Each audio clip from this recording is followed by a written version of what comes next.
Natural হেয়ারটা দেখেন, এই হেয়ারটা কতটা রাফ, গোড়ার থেকে একদম চুলের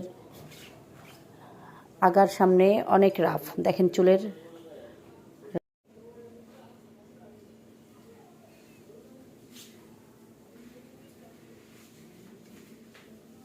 এখানে ক্যারাটিন রিবন্ডিং দেখেন। এই সেই চুলটা, যেই চুলটা নিয়ে লাইভে আসছি, এই হচ্ছে সেই চুলের কাজ চলছে। আমরা কিন্তু এই চুলের ফাইনাল লুকটাও দেখাবো।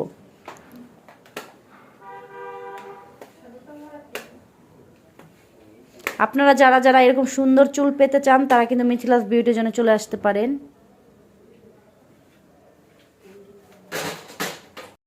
ও ভিডিও করো। মায়াবী চোখে